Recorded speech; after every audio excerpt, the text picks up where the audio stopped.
5 Netflix movies that I think that are sleepers, that I feel that Rotten Tomato got completely wrong. We're about to go on this journey, people, and what a journey it might be for me or for you, especially if you haven't seen it. Because Rotten Tomato apparently feel like these movies should be condemned, but I think that they are gems. Nice. And with that being said, let's get into it. Falling at my number 5, people, it's Mother of the Bride. Now, the tomatoes, they gave it a 19%, and the audience, not too far behind, gave it a 25% out of 100. Critics is calling this clinch rom-com garbage. I don't see it. I actually was entertained in this movie. And the mother and daughter dynamic, it felt real to me. It was authentic. The wedding chaos had me laughing, and I chuckled on the parts when I wasn't laughing. So pretty much I felt entertained throughout the whole movie, people. If you ask me, we don't always need an Oscar-worthy writer to deliver something that's 90 minutes and still being entertaining enough for me to watch it again. This is a rewatch, and I was happy watching this movie. I remember the day that I watched this movie. So yes, it's stained in my brain enough for me to share it with y'all. Falling at my number 4 is Woody Woodpecker Goes to Camp. Now, the tomatoes, they gave this a 20%, and the audience gave this a 55%. This further lets me know that the tomatoes don't know everything. I know we used to allow them to direct our feelings on a movie. It shows in the proof that we, as the audience, we have our own mind. Truthfully, I looked it up and did my research. And yes, families are eating this up. And it's no different with my family. When we watched it, we enjoyed it just as much. Ask me, Woody Woodpecker haven't been this energetic in decades. Now, I know the range is basically 4 years old to 10 years old, but I enjoyed it. And my daughter is about to be 10. She enjoyed it. I have a 20-year-old daughter too, people, and she enjoyed it. So did my wife. This movie, if you haven't seen it, it is worth the watch. It is funny. Yes, Woody Woodpecker has somewhat of an adult personality, but it flies over the little kid's head that they won't know. And most animations nowadays does that. Even before nowadays, back in the days, it still has something that makes the parent want to stay in the theater. So it's entertaining for both of us. I was not mad. So I am happy that the audience gave this 55% out of 100 because it is worth the watch. Falling at my number 3, people, is the movie Lift. Now, the tomatoes gave this thing 27 out of 30%, and the audience not too far behind it with a 32%. But this Kevin Hart heist movie was very entertaining to me.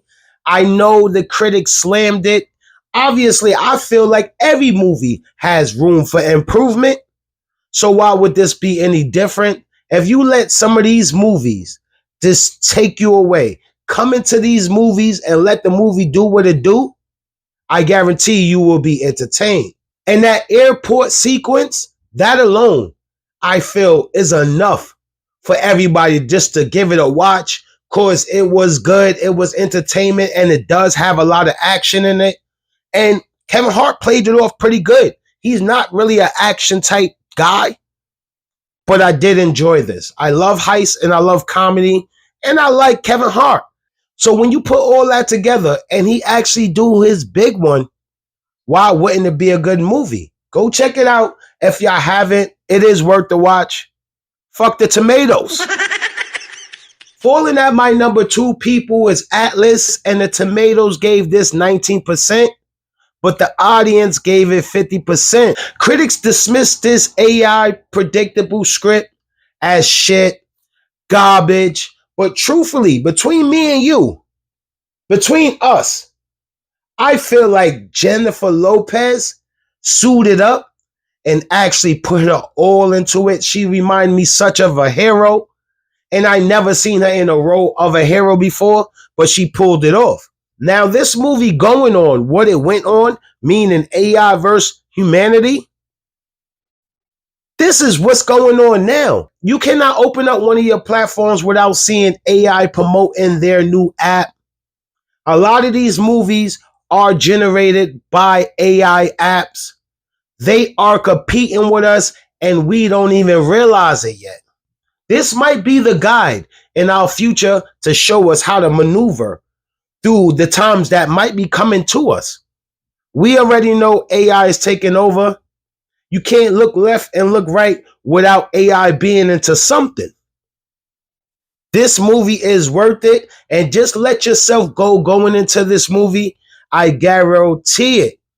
This will have you pleasantly surprised and entertained at the same time.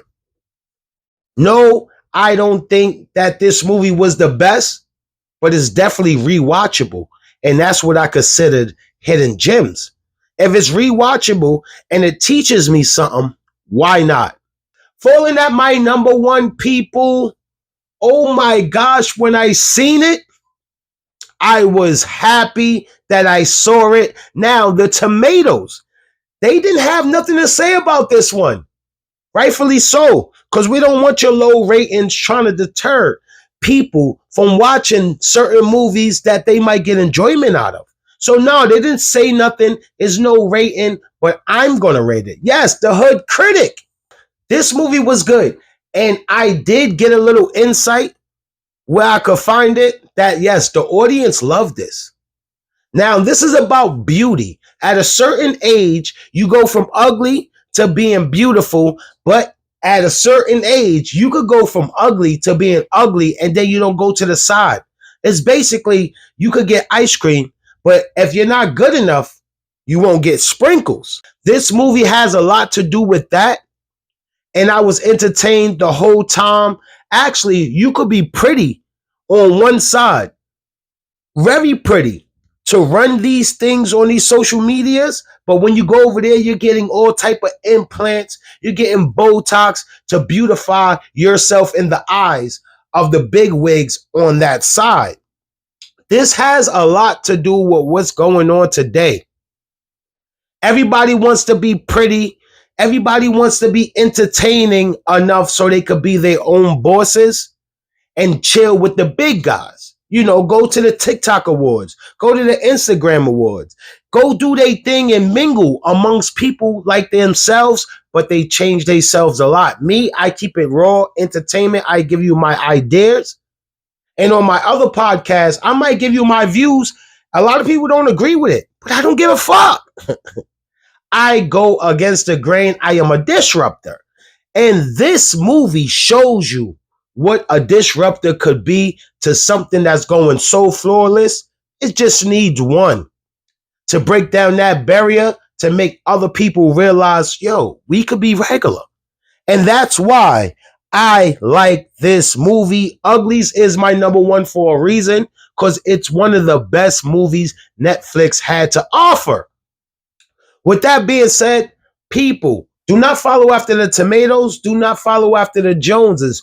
Do your own thing and you're going to be just fine. You're going to find your circle that likes you and you're going to be able to live life comfortably.